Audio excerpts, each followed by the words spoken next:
Los fantasmas del Titanic han vuelto con toda su fuerza y de punta a punta del planeta se está hablando casi exclusivamente de esto. Y créanme que no es para menos. Pero hoy, aquí y ahora, te enterarás de lo que nadie ha dicho aún sobre este caso del submarino Titán. Y además, te contaré la verdadera historia del hundimiento más famoso de todos los tiempos, que ha permanecido oculta para la gran mayoría de la humanidad durante varias décadas. Como seguramente sepas, la maldición del Titanic se está cobrando a estas horas 5 nuevas víctimas. El 16 de junio, el submarino Titán partió del puerto St. John's, en Newfoundland, para emprender una expedición hacia los restos del Titanic, a 640 kilómetros de la gélida isla de Terranova y a 3.800 metros de profundidad bajo las insondables aguas del océano Atlántico. El submarino Titán llegó al sitio de la Discordia el 17 de junio y comenzó la operación de buceo al día siguiente a las 10:27 de la mañana, tal y como estaba planificado. Siguiendo con su estricto protocolo, se fue comunicando cada 15 minutos con el crucero canadiense Polar Prince, contratado específicamente para esta tarea. A las 11:47 de la mañana recibió el último reporte y después sobrevino un silencio desesperante. La calma brutal que precede a la desgracia. Estaba programado que el submarino resurge a la superficie a las 6:10 de la tarde, pero ya han pasado 3 días y medio y nadie tiene la más mínima idea de en qué punto incierto e impiadoso del océano se encuentran sus tripulantes. Titán poseía 96 horas de suministro de oxígeno para repartir entre sus pasajeros. En otras palabras, hoy 22 de junio se agota su última posibilidad de sobrevivir. A pesar de los esfuerzos, el ingeniero marino Alistair Greig le explicó al medio Reuters que lamentablemente será casi imposible salvarlos. Con todas las comunicaciones perdidas, los rescatadores tienen muy pocas maneras de hallar señales eficientes para la búsqueda. Si el submarino continúa hundido, aun si estuviera intacto, hay muy pocas embarcaciones que puedan descender hasta tan hondo. De hecho, solo podría serlo un cierto tipo de buque robot capaz de remolcarlo hasta la superficie, que es por ejemplo a lo que apunta el gobierno de Francia, que para ello envió su buque militar Atalante. Pero lamentablemente el descenso y la búsqueda llevará mucho más tiempo del que necesitan para ser rescatados. Y el reloj es impiadoso. Tic-tac,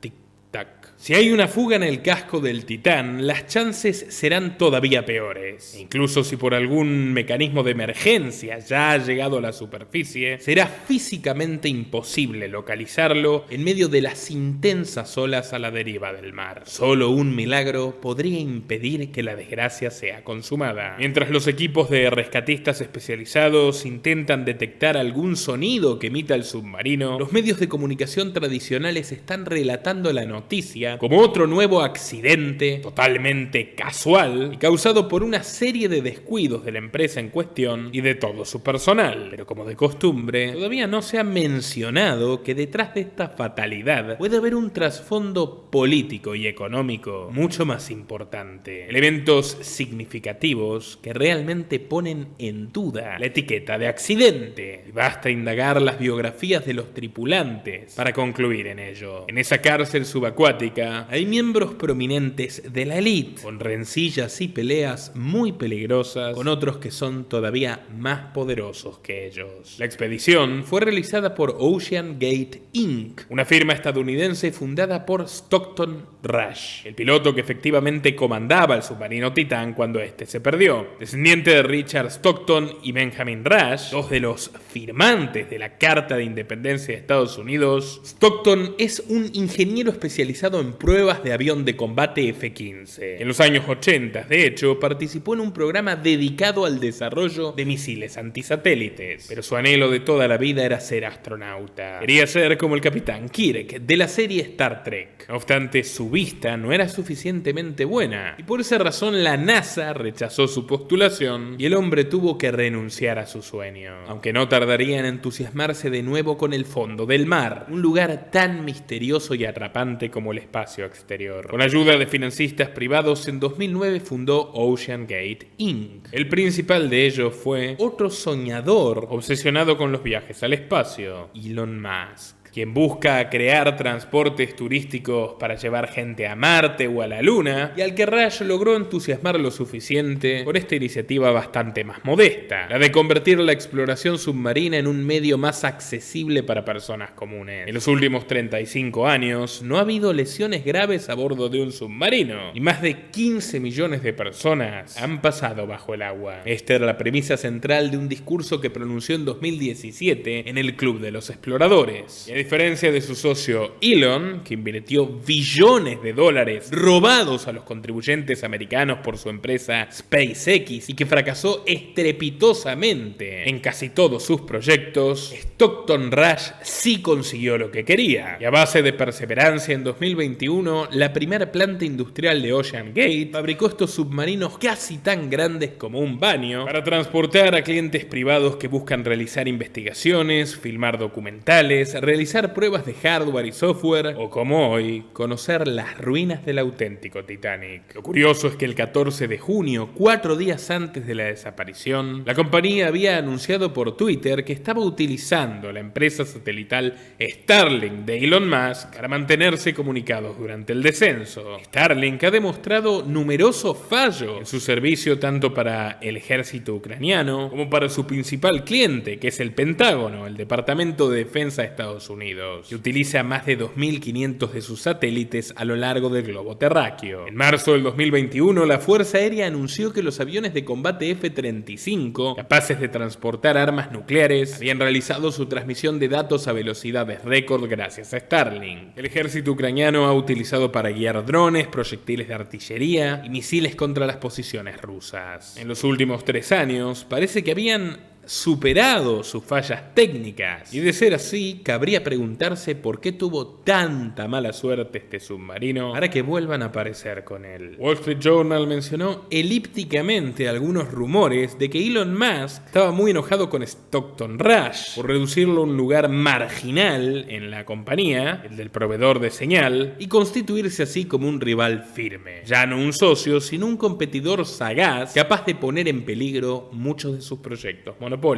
Porque SpaceX, por ejemplo, no solo mira hacia el cielo, también fabrica mini submarinos con piezas de cohetes. En 2018, el magnate sudafricano ofreció uno de ellos para rescatar a un grupo de niños que habían quedado atrapados en una cueva del norte de Tailandia. Pero el jefe de la misión de rescate rechazó la oferta porque el submarino de Musk le resultaba muy sofisticado y poco práctico. Y faltó que agregase como todo lo que crea Musk. Aunque justo es decir que el dueño de Twitter no es el único líder de la industria tecnológica asociado al proyecto Titán. Otro es uno de sus tripulantes, Hamish Harding, un astronauta británico que voló al espacio a bordo de la 5ª misión de Blue Origin, la empresa aeroespacial que le pertenece a Jeff Bezos, CEO de Amazon y dueño del diario Washington Post. Al igual que SpaceX, Blue Origin también ha hecho arreglos millonarios con la NASA, que constan ni más ni menos que en el acuerdo de la ley espacial. Y es justamente a través de esta agencia del gobierno que Harding dirigió en 2019 un equipo de aviadores que batieron el récord Guinness mundial por cruzar del Polo Norte al Polo Sur en menos de 47 horas, aterrizando en el Centro Espacial Kennedy de la NASA. Como Bezos, este excéntrico piloto también está involucrado con el ecologismo. El año pasado, su compañía de aviación propia, Ection Aviation, suministró un avión Boeing 747 que transportaba a 8 guepardos salvajes de Namibia hacia la India para reintroducir a este felino en peligro de extinción. Pero a pesar de sus coincidencias, Harding le había rechazado a Bezos un ofrecimiento de participar más activamente en el proyecto de Blue Origin. Lo desplantó para sumarse a esta expedición submarina, que calificó como la aventura de su vida. Y esto al señor Amazon no le gustó en absoluto. Ya sabemos que Bezos posee un carácter fuerte, y si no, vean la amenaza que le hizo a Leonardo DiCaprio con el torso desnudo en nuestro documental dedicado a él. Por cierto, DiCaprio, que revitalizó la trama del Titanic con la famosa película de fines del siglo pasado, pero que ahora está constituido como un ingeniero social más de la élite, un jugador de primer nivel del foro de Davos, un embajador plenipotenciario de la ONU, un aliado del Papa Francisco, un nexo entre el Partido Comunista Chino y los demócratas norteamericanos y mucho más. No se pierdan este video, estará al final del informe para que puedan verlo. Pero bueno, más vínculos con el globalismo tiene el tercer tripulante del submarino. Y viajaba junto a su hijo Suleiman de 19 años. Refiero a Shahzada Dawood, inversor y filántropo pakistaní, hijo de Hussein Dawood, una de las personas más ricas de su país. Shahzada es vicepresidente de Engro Corporation, una de las compañías de fertilizantes más importantes de Asia, y a su vez dirige Dawood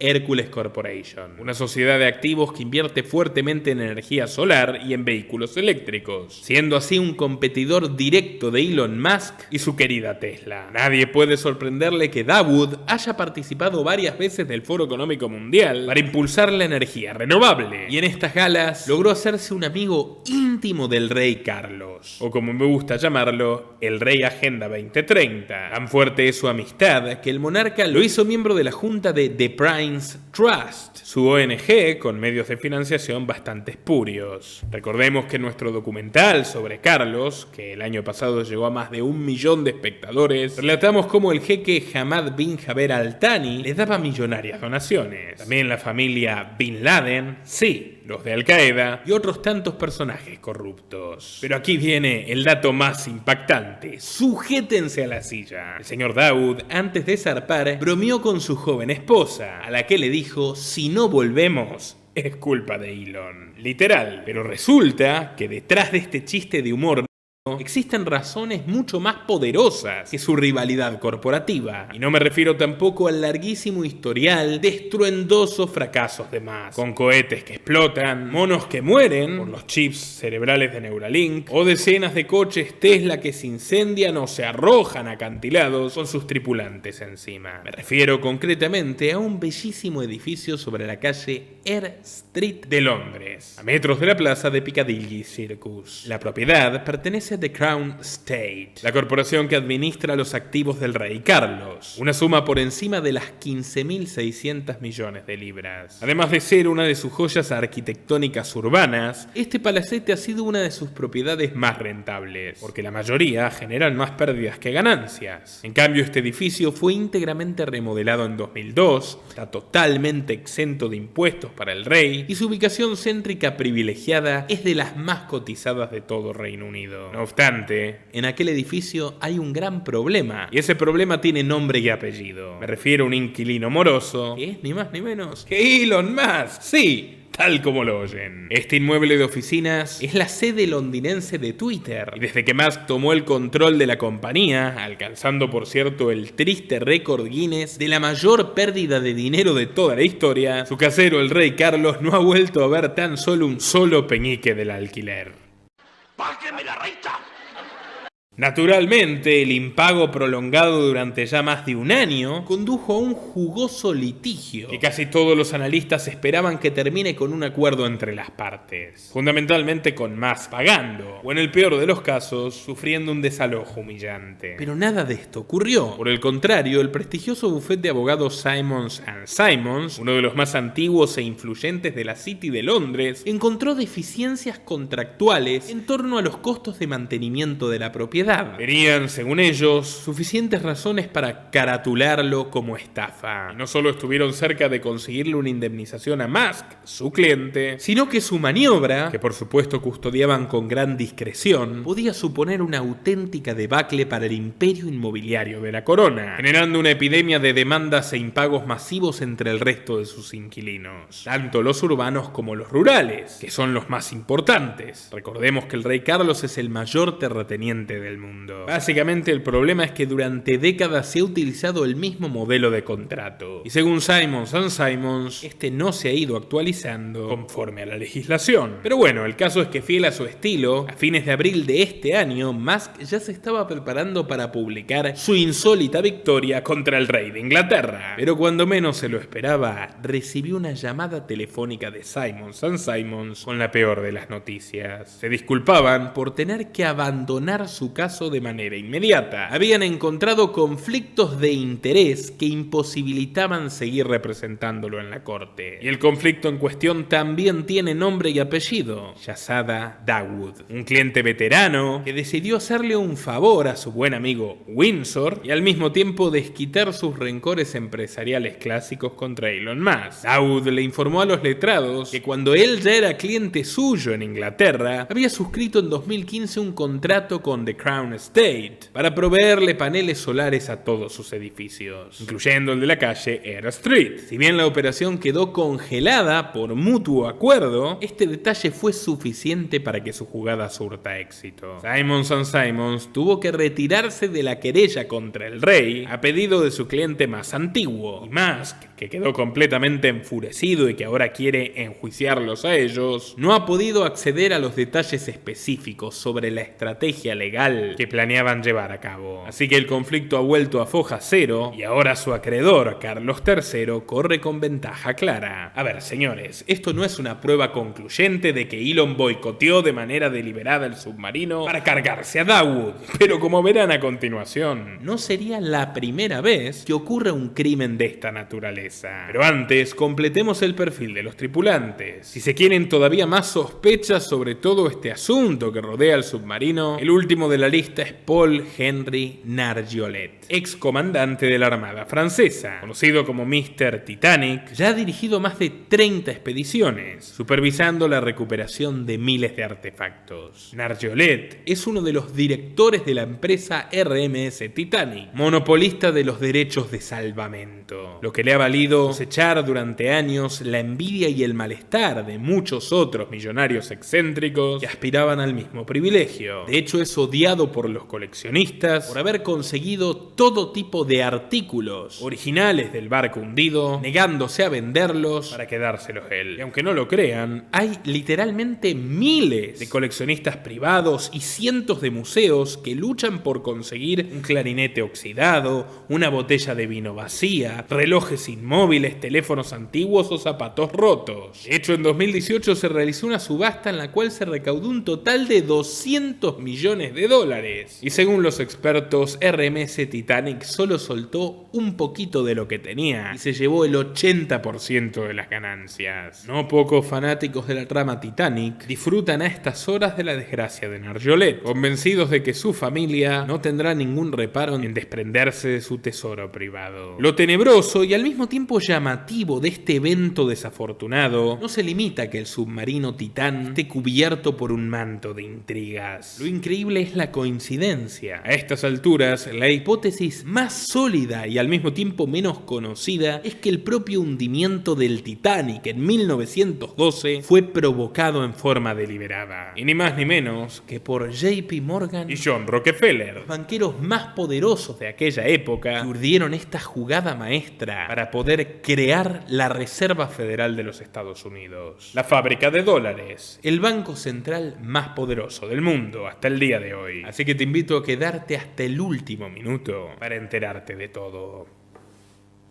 No sé si lo sabías, pero existen fundadas sospechas de que los creadores de la Reserva Federal estuvieron vinculados en forma directa a una de las mayores tragedias del siglo XX. A finales de marzo de 1912, en Belfast, en la Irlanda británica, la compañía naviera White Star Line había terminado de crear una sublime maravilla arquitectónica, el barco de pasajeros más grande y lujoso del planeta. Tenía 32 metros de alto, 269 de largo y sus 10 cubiertas podían desplazar 52.000 toneladas y llevar adentro suyo a 2.400 personas. Su planta eléctrica era capaz de producir más energía que la central de una ciudad promedio de aquella época. Poseía una gran piscina de agua salada, un gimnasio, una cancha de squash, un baño turco, un baño de vapor, una pieza de masajes, una sala de fumadores y otra de lectura. Los espacios comunes de primera clase incluían un suntuoso salón al estilo del Palacio de Versalles, un restaurante a la carta inspirado en el del Hotel Ritz y un café parisien decorado a la manera francesa con enrejados cubiertos de hiedra y muebles de mimbre. Una de las características más distintivas del navío era la escalera conocida como Grand Staircase, construida en roble inglés macizo, rematada con una cúpula de hierro forjado e iluminada por lámparas de oro y de cristal. En el rellano superior había un gran reloj de madera águila que tenía tallada en su esfera Honor and Glory Crowning Time. Al igual que las pirámides egipcias o la Gran Muralla china, cientos de hombres habían sacrificado su salud y hasta sus vidas en la realización de esta obra majestuosa. En sus 4 años de construcción se habían registrado 246 heridos. 28 terminaron con brazos amputados por máquinas o con piernas aplastadas por enormes piezas de acero. 5 habían fallecido y justo antes de la botadura, un sexto murió al caerle encima una viga de madera. Pero nadie se acordó de él cuando el ingeniero naval Thomas Andrews Jr. presentó este barco monumental como una fiera indestructible. Así la llamó, indestructible, mientras los ojos de los presentes lo miraban fascinados. En honor a los padres de los dioses griegos, los titanes, Andrews llamó a su creación el Titanic. El 10 de abril, durante una nublada mañana inglesa, cientos de personas llenas de ilusión arribaban al puerto de Southampton. Humildes familias de trabajadores británicos abandonaban sus pequeñas casitas y sus fatigados trabajos fabriles buscando saludar a la Estatua de la Libertad, queriendo vivir de una vez por todas el maravilloso sueño americano. Y mientras algunos soñadores sin dinero se infiltraban a escondidas en el barco, destacaban por sobre ellos los protagonistas de la jornada. El primero en subirse al Titanic fue su creador, Thomas Andrews. Luego le siguieron el veterano capitán Edward John Smith y J. Bruce Ismay, presidente de la White Star Line. Tampoco pasó desapercibida la clase alta, y retengan estos nombres porque dentro de poco se tornarán cruciales dentro de la trama. Tras el señor Ismay, embarcó el acaudalado Isidor Straus, un referente de la comunidad judía americana que era copropietario de la enorme cadena de almacenes Macy's, miembro de la Cámara de Representantes de los Estados Unidos, y desde 1902 era uno de los 13 socios directores de la Mutual Alliance Trust Company, un fondo fiduciario neoyorquino que compartía, entre otros, con William Rockefeller, hermano menor de John y momentáneamente distanciado de él. También estaban Cornelius Vanderbilt y Emanuel Lehman, el socio fundador de la Lehman Brothers, firma que causaría el desastre bancario de 2008. Acompañado de su amante, la vocalista francesa Leontine Obar, otro pasajero resonante era Benjamin Guggenheim, el principal heredero del prestigioso clan Guggenheim, conocido por hacer fortuna en la industria minera y metalúrgica, con extensos dominios en los Estados Unidos y en Sudamérica. De hecho, en 1901, Guggenheim había comprado a Sarco, la American Smelting and Refining Company, un gigantesco holding de Arizona dedicado a extraer y procesar cobre, del que oportunamente se desprendieron los Rockefeller. Pero con una fortuna de 87 millones de dólares, equivalentes a 2.700 millones de la actualidad, el hombre más rico en subir al barco más grande del momento fue el militar John Jacob Astor IV, bisnieto de William Backhouse Astor Sr., considerado el primer millonario de Estados Unidos gracias a sus negocios inmobiliarios. La apariencia desgarbada y distraída de John Astor IV había llevado a un periódico local a darle el nombre de Jackass Store. Jackass en inglés significa imbécil o burro. Pero, señores y señoras, si el Titanic nos deja una moraleja es no confiar en el periodismo. Astor era un hombre inteligente y corajudo que supo aprovechar a tiempo el dinero de su familia. De 1894 a 1896 había sido coronel del Estado Mayor de Nueva York, reportando directamente al gobernador Levi Morton, cuya compañía Morton Bliss & Company sería fusionada con la del banquero JP Morgan, la Morgan Guaranty Trust.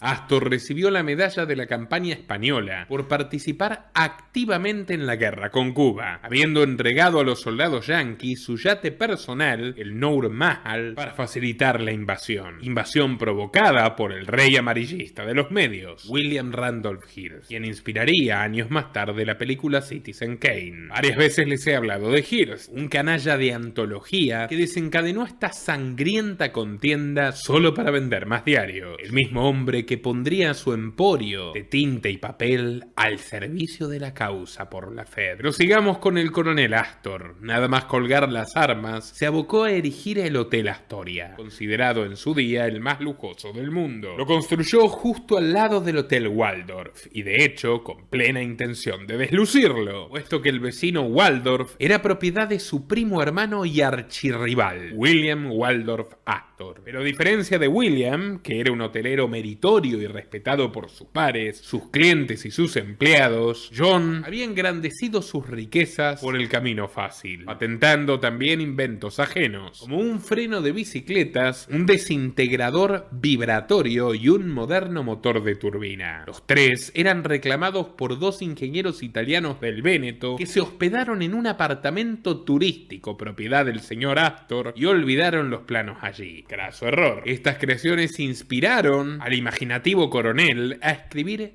Journey in Other Worlds, una novela de ciencia ficción predecesora de la obra de H.G. Wells. La historia versa sobre cómo los humanos establecieron en el año 2000 unas colonias en los planetas Saturno y Júpiter. En ese futuro imaginado, las naciones europeas habrían sido tomadas por gobiernos socialistas y Estados Unidos sería una superpotencia multicontinental. Es muy interesante señalar que el texto data de 1894. El relato describe tecnología visionaria, como viajes espaciales, energía solar para producir electricidad, una red telefónica mundial y hasta un ajuste de la rotación de la Tierra realizado por la megacorporación terrestrial Axis Company. Esperemos que Bill Gates y Elon Musk no descubran esta novela. Por cierto, video muy recomendado este noticiero, donde conversamos sobre el delirante proyecto de la ONU para rebotar los rayos solares y enfriar el planeta. Digno de ciencia ficción, pero tristemente real y pagado con tus impuestos. No te lo pierdas. Huyendo de un divorcio escandaloso, el coronel Astor terminaba su luna de miel por Europa y Egipto junto a su nueva esposa de 18 años, Madeleine Talmadge Force, quien había quedado felizmente embarazada. Su marido, 30 años mayor, le había dicho que solo quería regresar a Estados Unidos para que su futura hija adquiriese la ciudadanía naciendo ahí. Pero como ya veremos, llevaba otros planes consigo. A las 12 en punto, el Titanic zarpó hacia Nueva York con un total de 2.224 pasajeros. Era su viaje inaugural, su gran estreno. Y salvo por un misterioso incendio en uno de los búnkeres de carbón, todo era fiesta en el Titanic. La gente conversaba, bebía y bailaba. Como testimonio, tenemos las imágenes que nos legó Francis Patrick Brown, un sacerdote jesuita irlandés cuya extraña pasión era la fotografía. El padre Brown sacó docenas de fotos a bordo del Titanic. Tomó fotos del gimnasio, del comedor de primera clase, de su propio camarote, de pasajeros paseando felices por las cubiertas soleadas y sobre todo tomó muchas fotos del capitán Edward J. Smith, de quien se hizo un gran confidente tras compartir juntos su pasión desbordada por el whisky de triple destilación. Fue este último, el melancólico capitán Smith, quien le recomendó al cura que no vaya con ellos a Nueva York, que se baje en Queenstown, Irlanda, el último puerto, antes de que el Titanic se lanzase hacia el abismal océano Atlántico. Hágame caso, Francis, esa gente sonríe porque ignora que su Dios se ha olvidado de todos nosotros, y Neptuno no conoce la palabra piedad. Brown, aterrorizado, le hizo caso al capitán y no tardaría en confirmar que tomó la mejor decisión. 3 días después, en la mañana glacial del 14 de abril, cerca de las costas de Terranova, los operadores de radio recibieron 6 mensajes de otros barcos advirtiendo sobre hielo a la deriva. A las 13:45, el navío alemán SS América, que se encontraba hacia el sur, informó al Titanic que había sorteado 2 enormes icebergs. Pero el capitán Smith hizo oídos sordos, contestándoles toscamente sobre el carácter imperturbable de su poderoso barco. Y para las 21:30 se iba a dormir a su camarín como si no pasara nada. El aire estaba despejado, no había luna y el mar estaba en calma. Pero a las 23 horas, esa paz absoluta fue interrumpida por un mensaje que provenía de Cyril Evans, un noble radiooperador del SS SS Californian, un barco sin pasajeros que curiosamente navegaba a unas pocas millas de allí. Evans les alertó exasperado que el Titanic se estaba acercando a un peligroso campo minado de hielos, pero Jack Phillips, el radiotelegrafista principal del majestuoso navío, lo interrumpió iracundo gritándole: «¡Cállate, cállate! ¡Estoy ocupado!». Dentro de unos instantes más, Evans, resignado, apagó la radio del SS Californian y se fue a dormir. Días más tarde declararía el San Francisco Chronicle que las voces de Smith y Phillips sonaban como las de dos tertulianos borrachos que discuten en un bar. En ese momento, el vigía del Titanic, Frederick Fleet, comenzó a avistar una silueta enorme en la profunda oscuridad del mar. El navío se dirigía hacia un monstruoso iceberg de unos 30 metros de altura. Desesperado, Frederick hizo sonar la campana 3 veces y telefoneó al sexto oficial, James Paul Moody, quien remitió inmediatamente el mensaje al primer oficial William McMaster Murdoch. Este último pidió virar hacia babor, pero ya era demasiado tarde. La colisión se produjo a las 23:40. Una espuela fatal del iceberg perforó el costado del Titanic y trozos enormes de hielo cayeron sobre la cubierta. La mayoría de los pasajeros ya se había ido a dormir, solo unos pocos sintieron el golpe. Uno de los supervivientes dijo que oyó como si hubieran caído 1000 canicas desde el aire. El bombero George Kemish escuchó un terrible sonido de desgarro. Y así fue. Se había rasgado 1 metro de casco de estribor y toneladas de agua empezaron a infiltrarse en el indestructible Titanic. El segundo ingeniero J.H. Hesketh y el fogonero principal Frederick Barrett fueron golpeados por un chorro de agua helada en la sexta sala de calderas y escaparon justo antes de que se cerrara la puerta hermética. El vapor se purgó por las chimeneas y creó un ruido ensordecedor en toda la cubierta, lo que molestó a los operadores de radio para emitir la señal de socorro. Los oficiales encargados de la preparación de los botes se vieron forzados a gritar o comunicarse por señas. En los salones de la primera clase,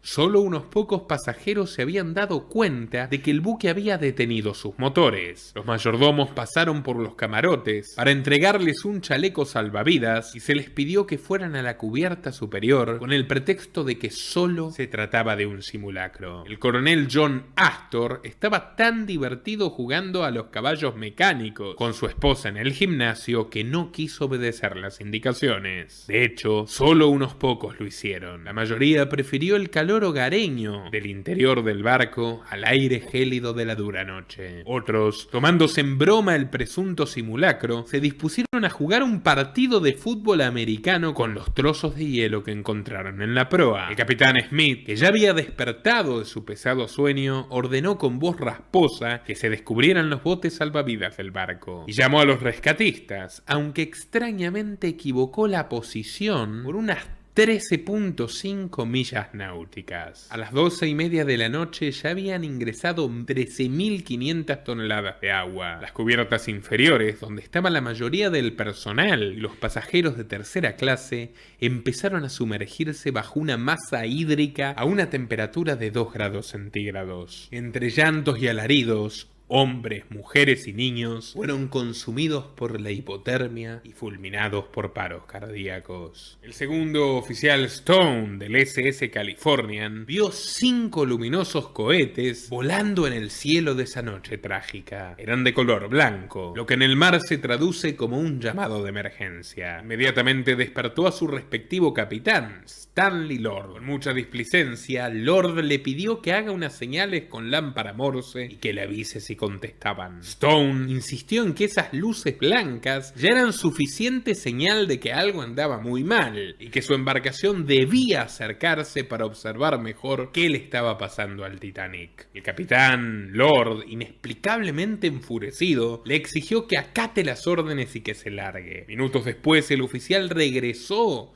al camarote del capitán para avisarle que el Titanic se veía muy pero muy extraño en el agua, como si se estuviera escorando. Pero esta vez Lord ni siquiera le abrió la puerta. Pese a sus gritos, lo ignoró por completo. Abandonado a su suerte, el Titanic disponía de 20 botes salvavidas para un total de 1.178 personas. Menos de la mitad de los pasajeros cuyas vidas se apagaban a merced de la gélida furia de la naturaleza. La mayoría de los tripulantes tripulantes no eran marineros, ni siquiera tenían experiencia previa en remar en bote, y ahora se enfrentaban a la desesperada tarea de coordinar el descenso de 1000 seres humanos a temperaturas extremas y en menos de una hora. Por si fuera poco, en la cubierta de la proa era casi imposible escuchar algo ante el ruido brutal del vapor de alta presión que se disparaba de las calderas y que a su vez se escapaba a través de las válvulas. Uno de los supervivientes describió el ruido como un estruendo áspero y ensordecedor, similar a 30 locomotoras a máxima velocidad. En el otro extremo de la cubierta, el sonido era mucho más agradable. Había 1000 órdenes posibles para dar, pero el excéntrico capitán Smith tuvo tiempo de pedirle a la orquesta que tocara su música bajo el cielo estrellado, y ante las caras de asombro y desprecio de los músicos, les prometió que así podrían evitar el pánico total. A su vez les ofreció la garantía de salvarse en los primeros botes salvavidas. Pero no era cierto. Estaban reservados a la primera clase. El caso es que hicieron sonar sus instrumentos, y embebida por esta melodía con sabor a negación, mucha gente que sí estaba siendo convocada por los guardias se negó a asistir, eligiendo quedarse a escuchar la tristemente célebre orquesta del Titanic. En otras palabras, rechazaban la realidad del hundimiento. Pero cuando el agua invadió la proa, todos comenzaron a creer. Llegaban corriendo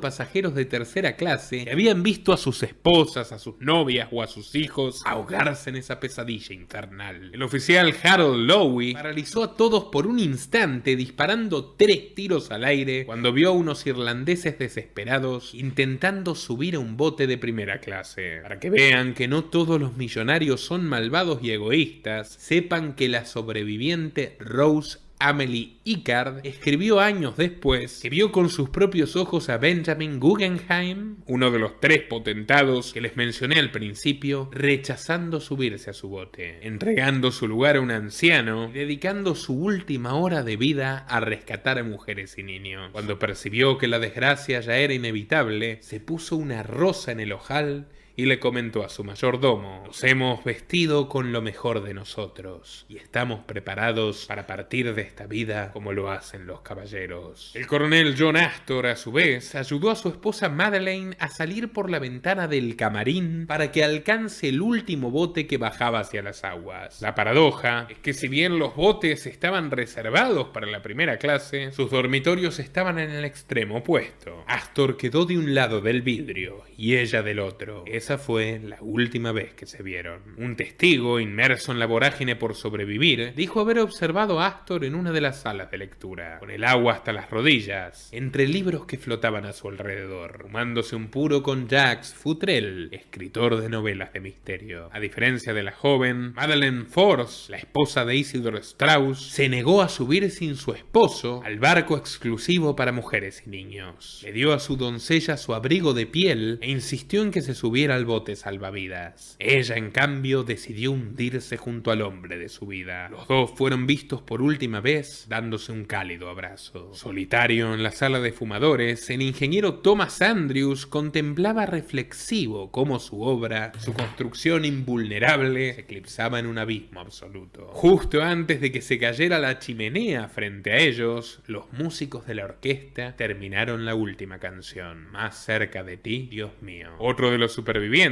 Robert Williams Daniel, antes de saltar desde la popa, vio como el capitán Smith miraba al cielo, paralizado, apoyándose en la timonera del barco, mientras el agua sumía su cuerpo. Poco más tarde, la gran vidriera se rompió, el reloj de madera se detuvo y el agua comenzó a caer como una suave cascada por la gran escalera de roble inglés. A las 2:18 de la mañana, las luces se apagaron y el majestuoso Titanic se partió a la mitad. En sus instantes finales, se convirtió en una especie de montaña demencial donde los hombres intentaban aferrarse a la cima para no caer a las fauces hambrientas del mar. El barco desapareció y por unos minutos que parecieron eternos reinó un silencio lúgubre, hasta que de pronto comenzaron a oírse aislados gritos de agonía que recordaban al Aqueronte, aquel río del inframundo griego donde las almas de los recién fallecidos flotaban sin esperanza. Pero esos gritos lanzados por los náufragos sí contenían un último atisbo de fe. Podían ser escuchados por los sobrevivientes a bordo de los 20 botes salvavidas, que discutían encendidamente la posibilidad de volver por ellos. Pero la orden final del difunto capitán Smith era no dar marcha atrás. La noticia del desastre llegó velozmente a la redacción del New York Times el 15 de abril a la 1:20 de la mañana, una hora antes del final del hundimiento, pero ningún periódico era consciente de la gravedad de los hechos. En una demostración del pésimo y ansioso manejo de la información errónea, The New York Evening Sun tituló en su portada que todos los pasajeros del Titanic fueron rescatados después de la colisión. El 16 de abril, de hecho, desde Londres, el Daily Mail dijo: Titanic hundido, pero no hay pérdidas de vidas humanas. En las oficinas neoyorquinas de la White Star tranquilizaban a los familiares de los pasajeros, reafirmando que el accidente no había sido tan grave. Hasta hoy se discute si solo fue mala praxis periodística o si acaso hubo intereses poderosos en retrasar la verdad. El 18 de abril desembarcaron en Nueva York los supervivientes, que fueron recibidos por 40.000 reporteros y personas, en ese orden. El New York Times alquiló un piso entero del Hotel Astoria, sí, el del hundido John Astor, para instalar allí una veintena de periodistas trabajando a tiempo completo y a la espera de cualquier llamado telefónico que diera algún nuevo detalle. El Titanic se llevó con él alrededor de 1.500 vidas. Falleció el 76% de la tripulación y el 75% de la tercera clase, incluyendo a 53 de los 109 niños que estaban a bordo. Algunas familias fueron completamente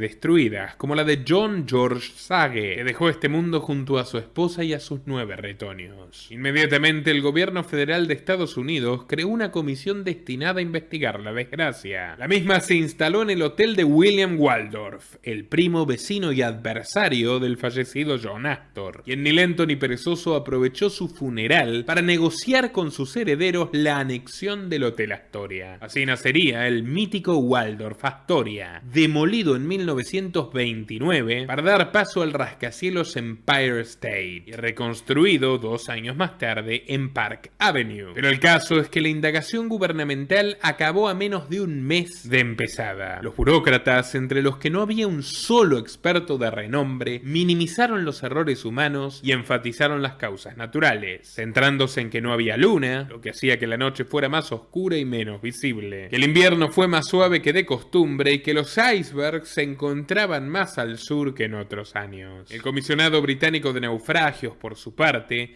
hizo una investigación bastante más exhaustiva y seria. Llamaron a testificar a toda la tripulación del SS Californian, el barco que pudo salvar al Titanic, pero cuyo comandante decidió no hacerlo. Entonces el capitán Lord declaró que su posición respecto a las luces blancas era de más de 20 millas. El barco parecía muy pequeño y que varios buques estaban más cerca de la posición del Titanic, como por ejemplo el velero Samson. Sin embargo, el fiscal Mercy demostró con los registros que el Samson se encontraba en un puerto de Islandia, a miles de kilómetros del hundimiento fatal. Acusó de engañosas a las declaraciones de Lord y lo culpó de no reaccionar a las luces blancas y de no acercarse al llamado con su embarcación, algo que cualquier capitán debe hacer acorde al protocolo. El acusado nunca pudo explicar por qué respondió de manera tan negligente, pero se libró de los cargos gracias a la inexplicable intervención de un equipo de abogados aristócratas de primer nivel, que cobraban por hora lo que él percibía en un mes entero de salario. Adicionalmente, la bitácora del SS Californian desapareció de manera escandalosa antes de ser trasladada a los archivos judiciales. Para ser más claros, antes de que pueda ser corroborada por el juez. Y esto le permitió a Stanley Lord gozar del beneficio de la duda, y siguió asegurando que él estaba a más de 20 millas del RMS Titanic hasta el día de su muerte, 50 años más tarde. Sin embargo, cuando en 1985 se hallaron los restos del navío en cuestión, se pudo deducir con absoluta precisión que se hallaban a la mitad de esa distancia del SS Californian. En otras palabras, se confirmó que el capitán Lord siempre había mentido. A estas alturas ustedes dirán, ¿y qué diablos tiene que ver toda esta historia con la creación de la Reserva Federal Federal de los Estados Unidos? Y la respuesta, señores, es todo, absolutamente todo. Como pueden ver, abundan los cabos sueltos y todo tipo de teorías giran alrededor de la tragedia, pero una de ellas es mucho más plausible que las demás. Se afirma que el accidente del Titanic fue deliberado, que hubo un complot para que se hunda. Los que defienden esta hipótesis señalan como cómplices a varios tripulantes. Ante todo, el ingeniero Thomas Andrews, que según una misiva de su esposa, habría sido recientemente diagnosticado con un mal de hígado, por lo cual le rogó que se quede con ella. Se cree que podría ser un cáncer avanzado. Otro habría sido el presidente de White Star Line, Bruce Ismay, uno de los primeros en salvarse. El tercero, por supuesto, el capitán Edward Smith, un fanático de la navegación que se aproximaba a una jubilación inevitable. Y por último, claro, el capitán del SS Californian, Stanley Lord. Varios detalles respaldan esta versión de los hechos, aunque a priori suene alocada. Un pasajero dijo ante la justicia británica haber visto al señor Ismay en la cena con un pedazo de iceberg en la mano, pero solo lo miró un segundo y luego lo guardó en su bolsillo rápidamente, retirándose de allí sin dar la voz de alerta. Arthur Godfrey Puchen, otro de los supervivientes, sentenció que Ismay y el capitán habían participado de la cena de primera clase 2 horas antes del hundimiento, que conversaron a solas, alejando a cualquiera que se acercase a saludarlos y en susurros, visiblemente nerviosos y bebiendo copiosamente. Otros dijeron haber escuchado al ejecutivo presionar a Smith para que acelerase la velocidad del buque, minutos antes del aviso de socorro, y las versiones oficiales indican que ciertamente el capitán Smith decidió no reducir la velocidad a pesar de las advertencias recibidas sobre icebergs cercanos, una muestra de temeridad a la que nadie encuentra una explicación lógica. El Titanic se mantuvo navegando en forma suicida a una velocidad de 22.5 nudos, en criollo 42 km por hora. En otras palabras, su horroroso desenlace era totalmente evitable. El comité inglés también descubrió que por un increíble error en el puerto de Southampton, olvidaron subir los prismáticos a bordo. Los vigías que sobrevivieron confesaron que si los hubieran tenido a mano habrían podido divisar el iceberg a tiempo. Esta suma de negligencias del capitán Smith sorprendió muchísimo, puesto que era un marinero experimentado que sirvió durante 40 años en alta mar. Y esa fue la primera, la única y la última crisis de su larga carrera, justo en la última embarcación previa a su retiro. Genera más escalofríos el hecho de que él mismo había dado declaraciones previas donde insinuaba que se hundiría con su barco en caso de desastre. Un amigo suyo, el Dr. Williams, le preguntó una vez qué sucedería si chocara contra un arrecife de hielo oculto. Y la respuesta de Smith, que relató Williams en el expediente judicial, fue lisa y llanamente: algunos de nosotros nos iríamos al fondo con el barco. Otro amigo de la infancia, Gregory Jones, dijo al Times de Londres que Smith falleció tal como le hubiera gustado: pararse frente al timón y hundirse en su barco, una idea que mencionaba desde que jugábamos cuando éramos niños. Y recordemos lo que le sugirió Smith al jesuita irlandés, que le convenía bajarse lo antes posible. Ahora bien, en esta hipótesis que barajamos, el capitán habría sido uno de los principales hacedores de la catástrofe, pero no su ideólogo. Quienes se encuentran en el centro de este plan completamente maquiavélico son los futuros creadores de la Fed. Así es, JP Morgan y John Rockefeller. Tal como lo oyeron, señores y señoras, esta acusación no sale de la nada. Redoble de tambores. JP Morgan era ni más ni menos que el dueño del Titanic. Su corporación International Mercantile Marine era la propietaria de White Star Line. Y la idea de construir este enorme barco a principios de 1908 había sido del mismísimo Morgan. Pero acá no termina esta siniestra revelación. El banquero también fue testigo de la botadura del Titanic en Belfast, el 31 de mayo de 1911. Y en sus biografías oficiales figura que para aquella primera travesía había reservado una suite personal a bordo del barco, con su propia cubierta de paseo privada y un baño equipado con portapuros especialmente diseñados para la ocasión. Pero nada más confirmar el embarque del resto de los pasajeros de la primera clase, Morgan canceló su boleto a última hora sin mediar explicación alguna, retornando al centro turístico francés de Aix-les Bains. Y por si eso no fuera ya suficientemente sospechoso, el SS Californian, el barco que pudo haber salvado al Titanic pero no lo hizo, también le pertenecía a Morgan, puesto que la International Mercantile Marine Company había adquirido recientemente la flota entera de la Leyland Line, reemplazando a sus capitanes tradicionales por otros mucho más jóvenes seleccionados por él mismo. Por ejemplo,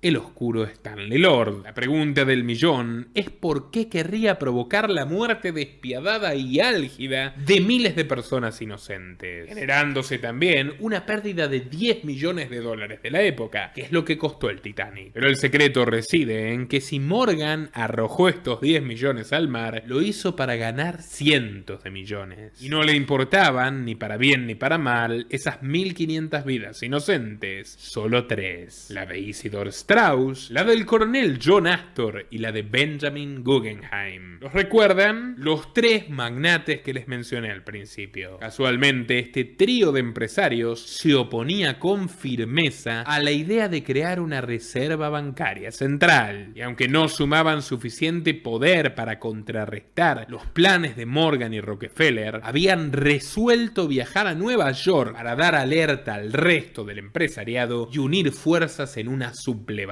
contra ellos, contra los varones ladrones. Todo comenzó porque Strauss se enteró de los planes de boca de William Rockefeller, que estaba furioso con su hermano mayor John, que lo había relevado del directorio de Standard Oil. Strauss, lógicamente paranoico al enterarse de semejante noticia de la reunión en la isla de Jekyll, convocó a Guggenheim a un encuentro privado en Londres para contarle todo, ya que este último llevaba una década masticando rencor contra el clan Rockefeller porque lo había estafado inflando los balances de las minas de Arizona. Luego, los dos aliados recurrieron a su común amigo John Astor, que ofreció su célebre hotel como sede para un congreso secreto, en el cual le anunciarían al resto de sus colegas sobre la conspiración bancaria de Rockefeller para crear un banco del gobierno. Allí coordinarían distintas propuestas para frenarla. Sin embargo, William Rockefeller, consciente de la maldad infinita del patriarca de su dinastía, se arrepintió de haberlo delatado y le avisó por telegrama a John. John a su vez se contactó con JP Morgan y juntos tomaron las riendas del asunto. Y si se preguntan por qué Strauss, Astor y Guggenheim se subieron al Titanic con sus esposas juntos, pese a todos los recaudos que habían tomado previamente, la respuesta es sencilla. En primer lugar, ellos tenían la información del proyecto de Rockefeller y el Titanic era un invento de JP Morgan. Como les dije al principio, los Morgan y los Rockefeller eran enemigos jurados de cara al público. Y realmente se disputaban el gobierno de Estados Unidos elección tras elección. Para más inri, desde su acuerdo ferroviario que terminó enfrentándolos, no se les conocía absolutamente ningún acercamiento. Y en segundo lugar, ¿quién diablos podía hundir a ese navío indestructible? De hecho, todavía no existían los vuelos transatlánticos. Por ende, tampoco había muchas opciones. Y consta que el coronel Astor le prometió a su esposa embarazada que el Titanic era el más seguro de los barcos disponibles. Algo que por supuesto también sabía su dueño, JP Morgan. Asesinar a estas 3 figuras por separado habría sido demasiado sospechoso. Así que, ¿qué mejor idea que ocultar sus muertes entre otras 1500? ¿Dónde esconder un árbol sino en un bosque? ¿Qué mejor que una catástrofe en el océano, a miles de kilómetros de la policía, lejos de cualquier atisbo de sospecha y hundiendo de paso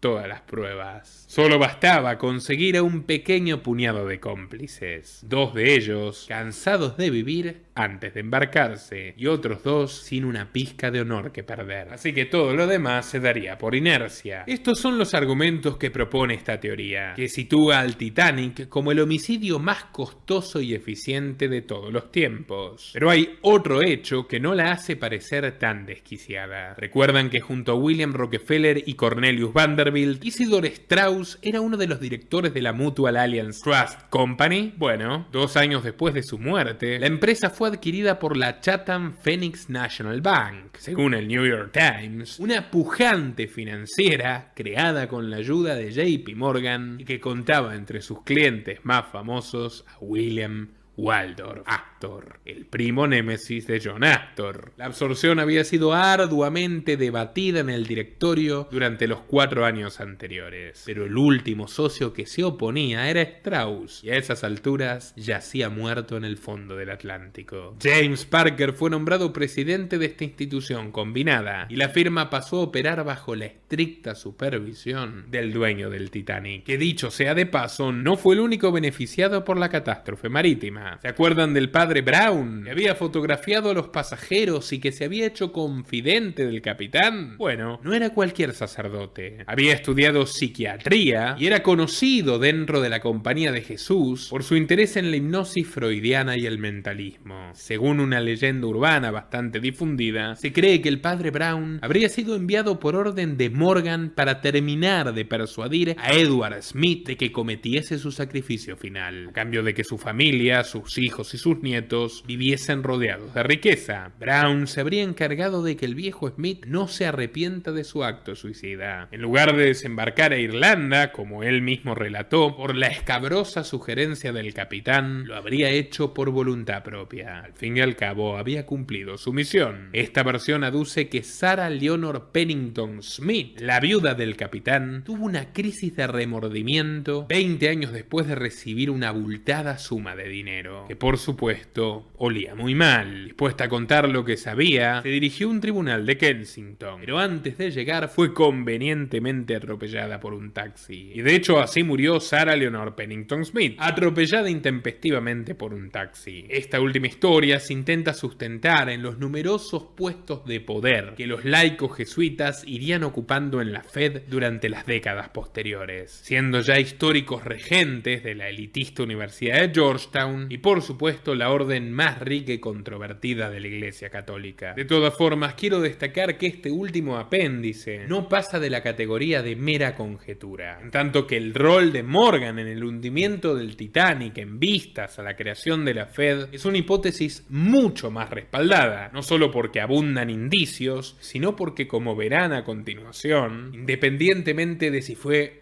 un accidente o un perfecto asesinato, las ganancias que esta tragedia trajo al perverso banquero fueron objetivas e inmediatas. El caso es que habiendo hundido, literalmente, a los enemigos más importantes que se les presentaron, era cuestión de tiempo para que los varones ladrones cumplieran su objetivo. Un 22 de diciembre de 1913, cuando aún no habían pasado ni siquiera 2 años del desastre del Titanic, la Cámara de Representantes de los Estados Unidos aprobó la creación de la Reserva Federal, con 298 votos a favor y 60 en contra. Al día siguiente, el 23 de diciembre, el Senado hizo lo suyo, con 43 votos a favor, 25 en contra y 27 abstenciones. Lo que había empezado como una reunión ultrasecreta en Jekyll Island terminó esa misma noche con el presidente Woodrow Wilson promulgando la ley, no en vano, un enérgico entusiasta del gobierno mundial, el primero en proponerlo en la política de los Estados Unidos.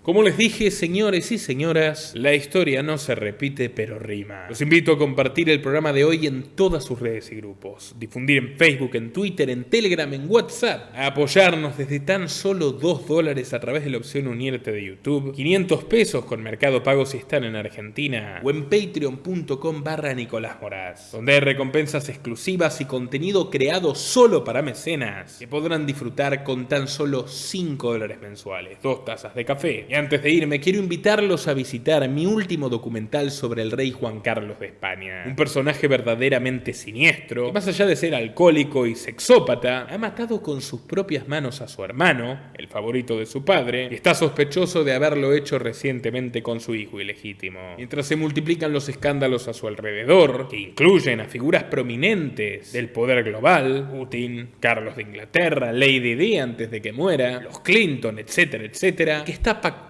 su regreso a España con quien probablemente será su próximo presidente, Alberto Núñez Feijóo. Muy recomendado, háganse el tiempo para verlo, y también el documental sobre Leonardo DiCaprio, que además de ser un gran actor, es un político canalla con todas las letras. Sin más que decir, estimados amigos, me despido hasta una próxima ocasión. Nuestro trabajo depende de tu apoyo. Para que siga siendo posible, realiza tu donativo desde tan solo $2 por mes a través de Patreon, en los links que están en la descripción o en el comentario destacado. También podés hacerlo a través de la opción Unirte de YouTube, y si estás en Argentina, con el medio de tu preferencia, a través de Mercado Pago.